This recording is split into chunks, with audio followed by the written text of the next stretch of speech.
स्वागत है दोस्तों आप सभी का अपने चैनल स्टडी IQ वाला में।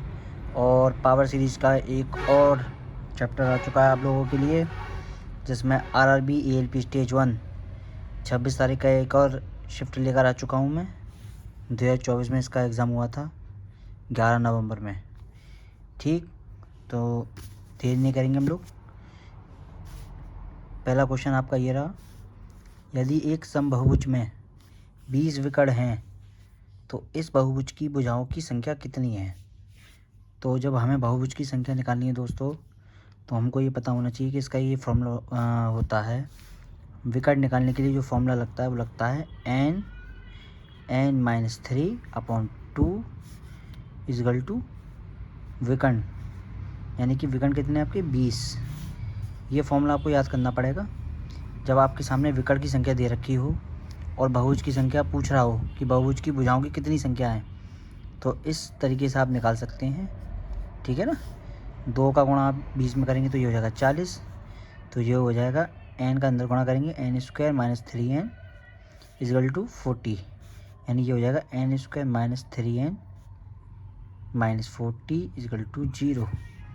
ठीक है, इसका जो एलसीएम देखेंगे, फैक्टर जो बनेंगे, ये होगा 5 और 8 का, 8 पंजे 40।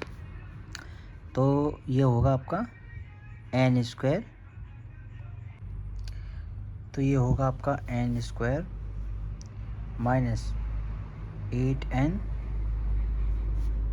+ 5n इजगल टू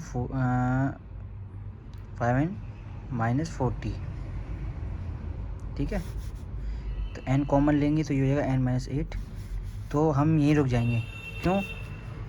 बाकी देखो आप खुद से भी देख लोगे, प्लस का 5 आ जाएगा, n - 8 ये आ जाएगा। तो हमें पता है हमें प्लस का नहीं लेना, हमें माइनस का लेना है। क्यों लेना है? क्योंकि n - 8 बराबर 0 रखेंगे तो 8 बराबर के जब उधर जाएगा तो पॉजिटिव हो जाएगा, जबकि पॉजिटिव 5 अगर बराबर के उधर लेके जाएंगे दूसरी तरफ तो ये माइनस का हो जाएगा। यानी कि जो आंसर हमारा आएगा n बराबर 8 आएगा। ठीक है ना। पेपर में दोस्तों समय जितना बच सकता है उतना बचाएंगे हम। अगला क्वेश्चन देखेंगे, ये डिजिट दे रखी हैं आपके सामने 39, 49, 59, 60, 70, 80, 90, 93 और 90 का समांतर माध्य बताना है हमें। ठीक है ना, मीन बताना है। तो कुछ नहीं, टोटल संख्या आपकी कितनी है 9, इन सब का टोटल कर दो और भाग लगा दो, समांतर माध्य आ जाएगा। ठीक है ना। तो इन सब का टोटल देखते हैं, 9 × 9 = 28, 27, 27 और 7 340 और 420, 420, 480, 480, 530, 570, 70, 570 और 600, 600, 9 × 28 = 27 और 3 30, 970, सॉरी 600, 630 हो गई है टोटल आपका। ठीक है, टोटल करेंगे ये 630 हो जाएगा। और टोटल डिजिट आपकी 3, 3 दूनी 6, 3 का 9, तो 9 7 63, यानी कि इसका आंसर आएगा 70। ठीक है ना, ये आपका आ गया समांतर माध्य। सभी संख्याओं का सम कर लो, जोड़ लो, और जितनी संख्या दे रखी हैं उन डिजिट को गिन लो, उसका भाग लगा दो। ठीक है ना।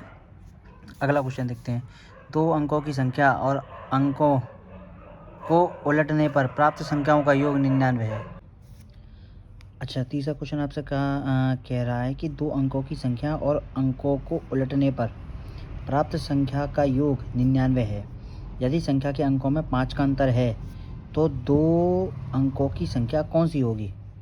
ठीक है, तो एक तो लाइन हमें ये दे रखी है कि इन दोनों के योग को योग जो है वो 99 के बराबर है, और एक हमें ये दे रखा है कि यदि संख्या के अंकों में 5 का अंतर हो। संख्याओं में पहले 5 का अंतर हम देखते हैं। 7 में से 2 गया 5, 5 का अंतर यहाँ आ रहा है। ठीक, 8 में से 3 गया 5 का अंतर आ रहा है। ठीक, 8 में से 1 जाएगा 7, तो ये तो ऑप्शन होगा नहीं मेरे भाई। ठीक, 6 में से 1 गया 5, यानी 3 ऑप्शन हमारे पास आ चुके हैं। इसमें हमें हाथ नहीं लगाना, हमारा यहाँ तक समय बच चुका है। अगला देखते हैं, 2 अंकों की संख्या और अंकों के उलटने पर, यानी कि इन दोनों को बदलने पर, जैसे ये 2 7 है तो ये हमें ये करना है 7 2, ये करना है हमें 3 8, ये करना है हमें 6 1। ठीक है, तो संख्याओं का योग जो है 99 आना चाहिए। हमें पूरा जोड़ने की ज़रूरत ही नहीं मेरे भाई, पीछे पीछे के डेट देख लो बस। 7 और 2 9, 8 और 3 11, ठीक, और 6 और 1 7। तो जब यहाँ 9 आ रहा है तो इसका मतलब इसका जो आंसर है वो होगा 27। क्यों? क्योंकि 72 और 27 को आप जोड़ेंगे तो 99 हो जाएगा। समय बचाना है हमें, अप्रोच हमारी अच्छी होनी चाहिए। ठीक, अगला क्वेश्चन देखते हैं।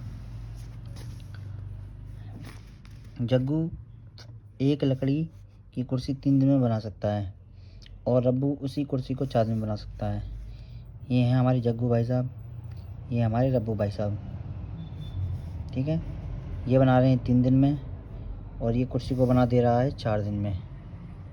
ठीक है, जो इनका जो क्षमता है वो कितनी निकल के आएगी मेरे भाई? ठीक, इनकी बनाने की जो क्षमता है, जो इफ़िशियंसी है वो ये है। अच्छा, यदि भी एक साथ मिलकर काम करते हैं तो जब साथ मिलकर काम करेंगे तो 12/7 कुर्सियाँ बनेंगी। अच्छा, बनानी कितनी हमें? 14 कुर्सियाँ। तो वो कितने दिनों में बनेगी? 7 दूनी 14 बनेगी, 24 दिन में बनेगी। ठीक है ना, सिंपल है, कुछ नहीं करना। 3 दिन 4 दिन का काम है कि इतने दिनों में ये काम कर ले रहे हैं। एलसीएम लेंगे 12 आएगा। ठीक है ना, क्षमता जो निकल के आएगी वो आएगी 4 3 की। इनको ऐड करेंगे क्योंकि दोनों ने मिलकर काम किया है, तो 4 और 3 7, यानी 12/7 दोनों मिलकर जो काम करेंगे 12/7 का काम करेंगे। अब हमें यह बताना है कि 14 कुर्सी कितने दिन में बनेंगी, तो 14 का इसमें गुणा कर दो। 7 दूनी 14, 12 दूनी 24, आ गया आपका आंसर। ठीक है, अगला क्वेश्चन आपसे कह रहा है कि 13 - 12 डिवाइड 4 × 2 का मान बताओ। तो सबसे पहले हम डिवाइड सॉल्व करेंगे। 4 तिया 12, 3 दूनी 6, 13 में से 6 गया तो 7 बचा। ठीक है, अगला क्वेश्चन देखते हैं। 2 क्रमिक छूट जो 84% की एकल छूट के बराबर है वे क्या है?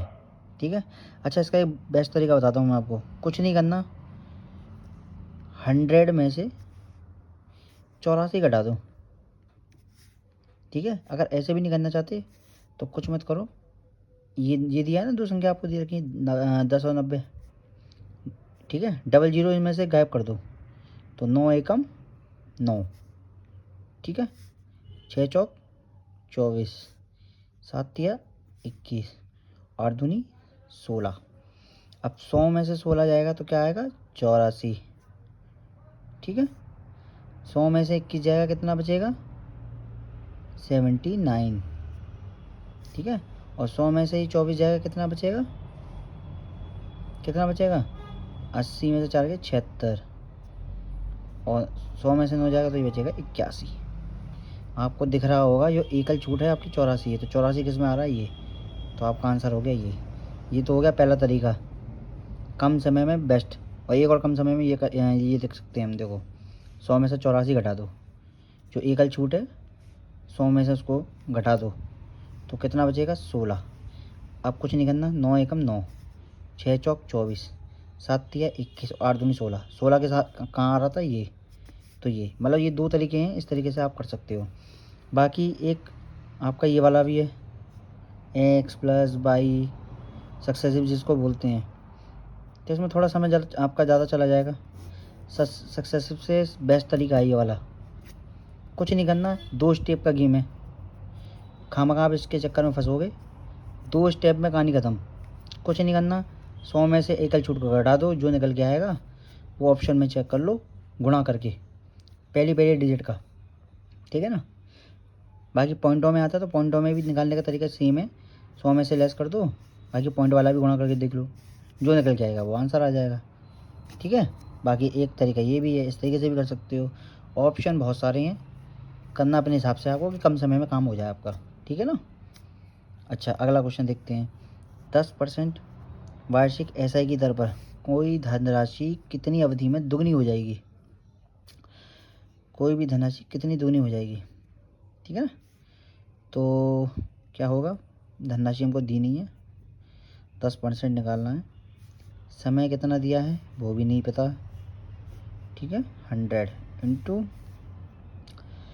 2p, क्योंकि दुगनी है, ठीक है, दुगनी हो जाएगी।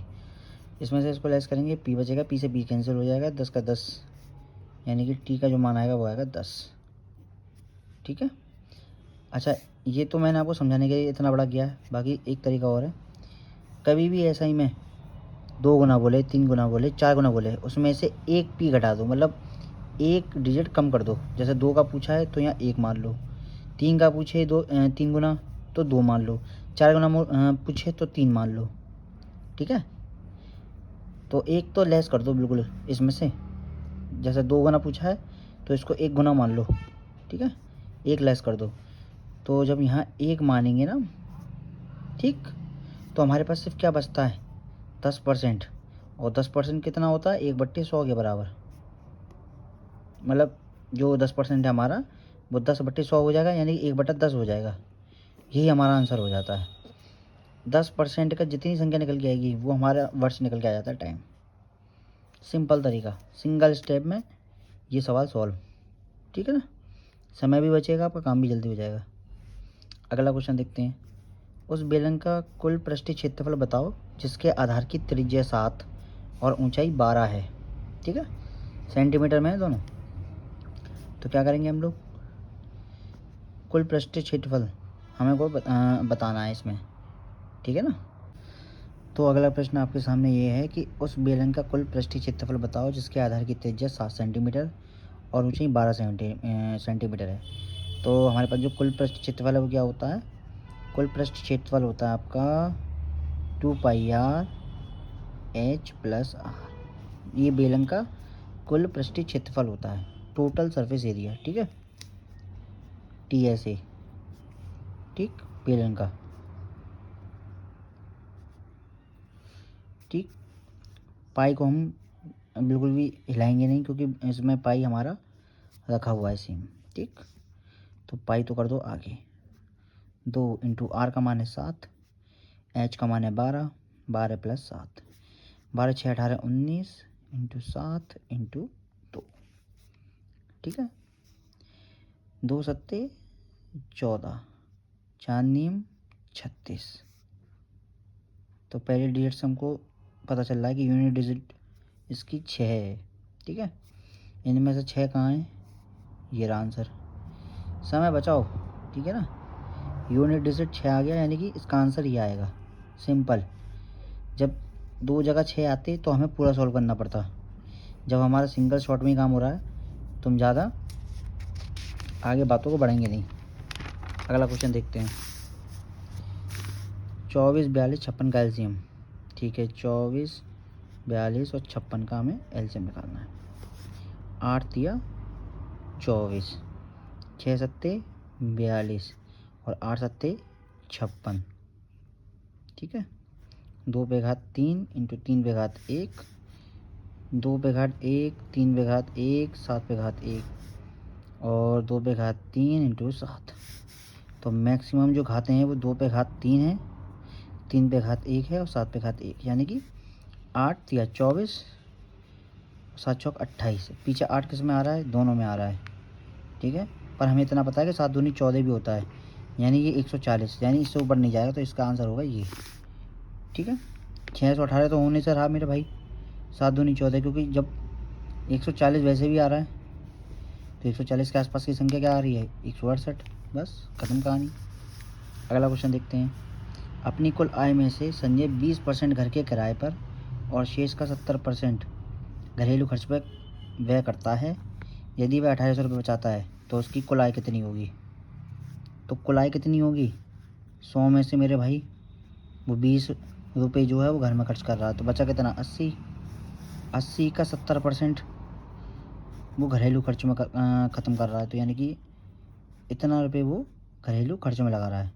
तो 80 में से 56 गया, कितना बचा, 24, ठीक है ना। इतना ही तो बचा। अब इतने रुपये वो क्या कर रहा है, बचा रहा है, ठीक। तो हमसे ये पूछा है कि उसकी कुल आय क्या है। कुल आय उसकी 100 रुपये मानी थी हमने, 100 का गुणा कर दो, 6 चौक 24, 6 दूनी 12 छत्तिया 18, 304 से ये कट जाएगा 25 बार, यानी आंसर आएगा 25 3 75 00 7500 रुपये। ठीक है, समझ में आया भाई।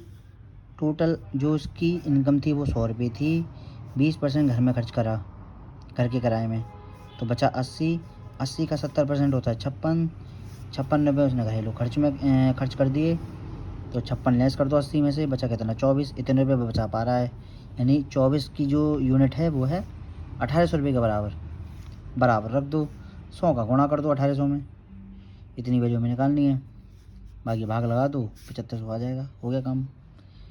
ठीक है, अच्छा अगला क्वेश्चन देखते हैं हम लोग। स्थिर जल में 3 किलोमीटर प्रति घंटे की चाल से नाव चला रहे एक नाविक को धारा के प्रतिकूल 5 किलोमीटर जाने में और धारा के अनुकूल 50 किलोमीटर जाने में और 50 किलोमीटर जाने की तुलना में 2 गुना समय लगता है, धारा के प्रतिकूल नाविक की चाल बताओ। ठीक है, ये हमसे इसने पूछा है। अगला क्वेश्चन आपसे कह रहा है, स्थिर जल में 3 किलोमीटर की चाल से नाव चला रहे एक नाविक को धारा के प्रतिकूल 50 किलोमीटर जाने में और धारा के अनुकूल 50 किलोमीटर जाने की तुलना में 2 गुना समय लगता है, तो धारा के प्रतिकूल नाविक की चाल क्या होगी? हमें नाविक की चाल निकालनी है। ठीक है, तो डाउन स्ट्रीम और अप स्ट्रीम दोनों देखना है हमें, अप स्ट्रीम कितना है, ठीक है, और डाउन स्ट्रीम कितना है।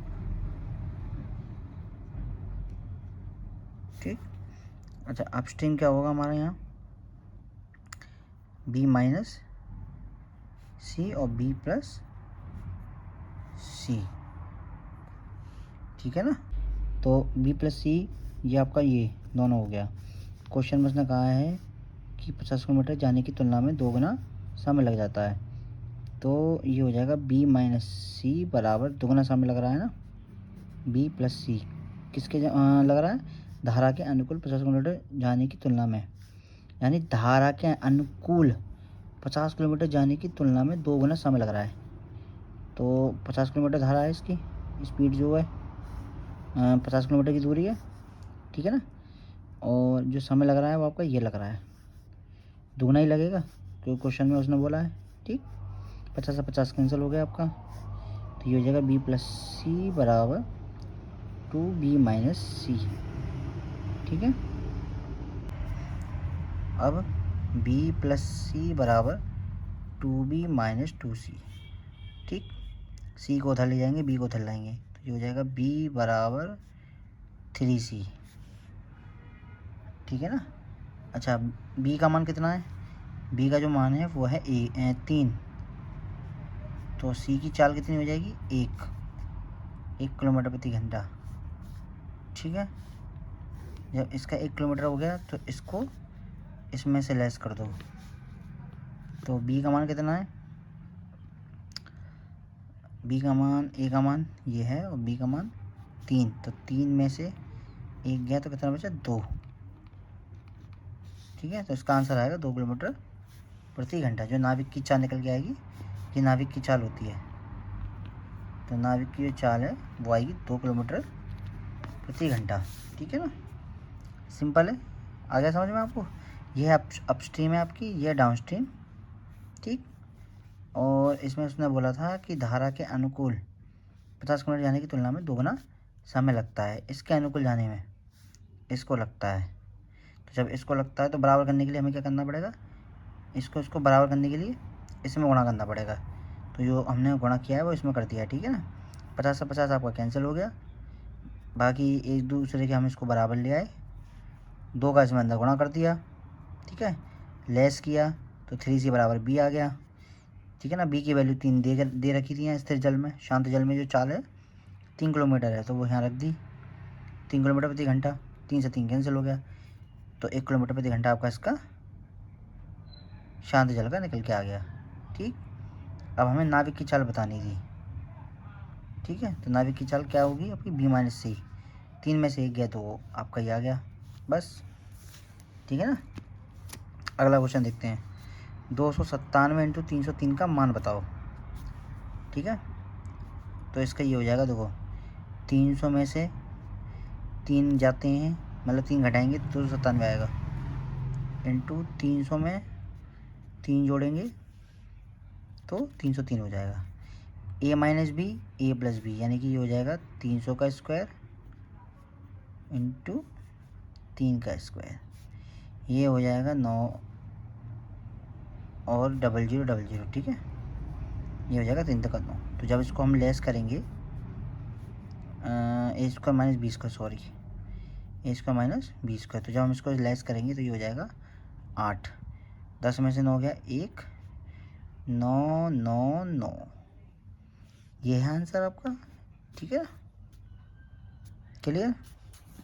अगला क्वेश्चन देखते हैं।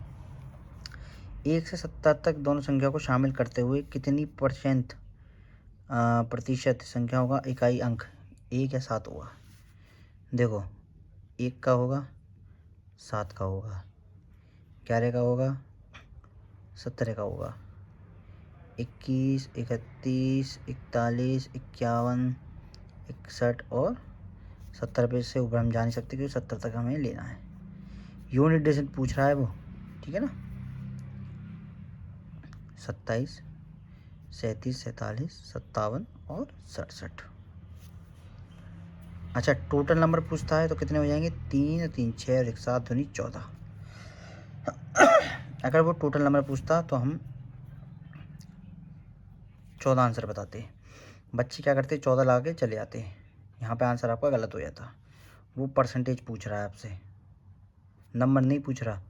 नंबर पूछता तो 14 आंसर था, ठीक, कि कितने नंबर हैं। यूनिट डिजिट 1 और 7, यूनिट डिजिट जो 1 और 7 हैं वो किस किस में आ रहे हैं, यानी इकाई अंक जो है वो किस किस में आ रहे हैं। तो 14 संख्याओं में यूनिट आ रहे हैं आपके, देखो 7 ये रहे और 7 ये रहे, पहले स्थान पर ही आ रहे हैं ना दोनों, 1 और 7, 1 से लेकर 70 तक दोनों को शामिल करना है, इसमें लिखा हुआ है, ठीक है। तो नंबर टोटल पूछेगा तो 14। अब अगर परसेंटेज पूछ रहा है तो 14 तो आपका आ रहा है इतनी बार, कितनी में से आ रहा है, 70 संख्याओं में से, इंटू 100, तो 7 दूनी 14, 7 दही 70, 0 से 0 गया, यानी कि 20%। अगला क्वेश्चन देखते हैं। ये संख्या दे रखी हैं 2 4 6 7 5 6 10 6 7 2k + 1 9 7 13।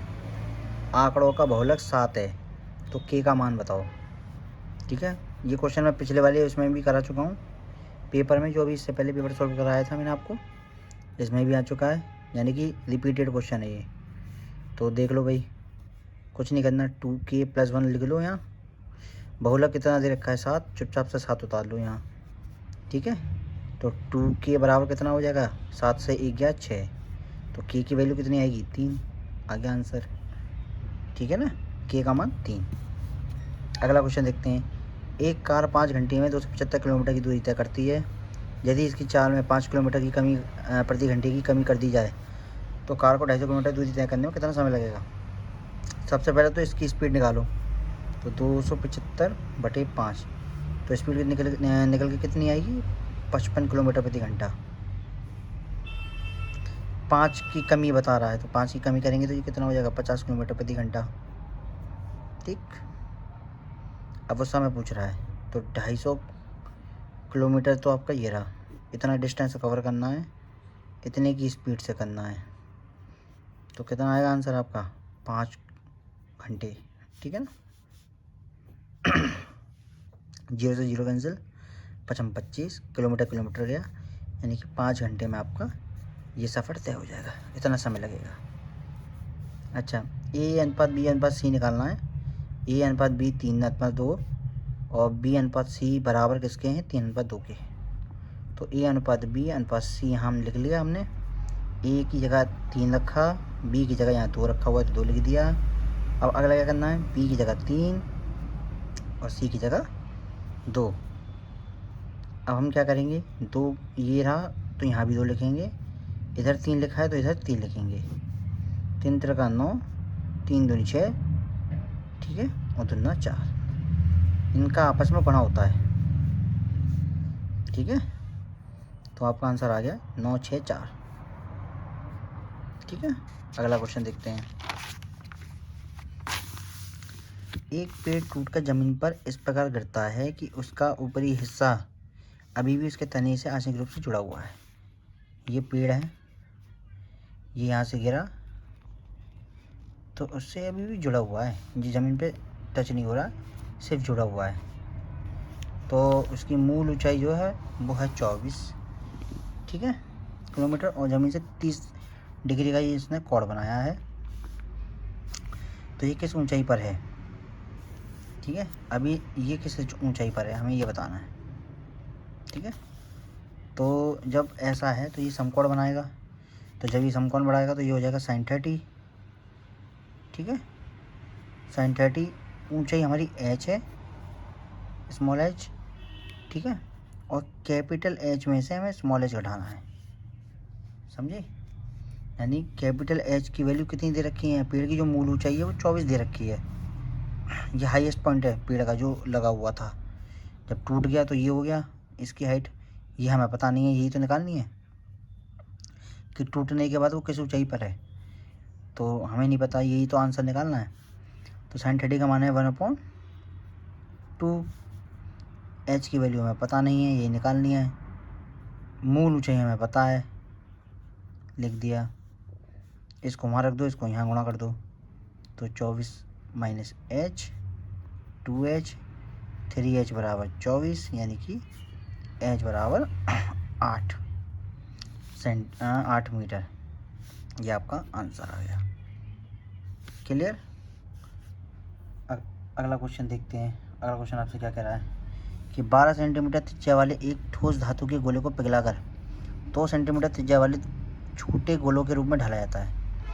मतलब 12 सेंटीमीटर त्रिज्या का एक ठोस गोला है, उसमें 2 सेंटीमीटर के छोटे छोटे गोले बनाए जा रहे हैं। ठीक है, ऐसे कितने छोटे गोले बन जाएंगे? इसको लंबा तरीके से करेंगे ना तो समय लगेगा।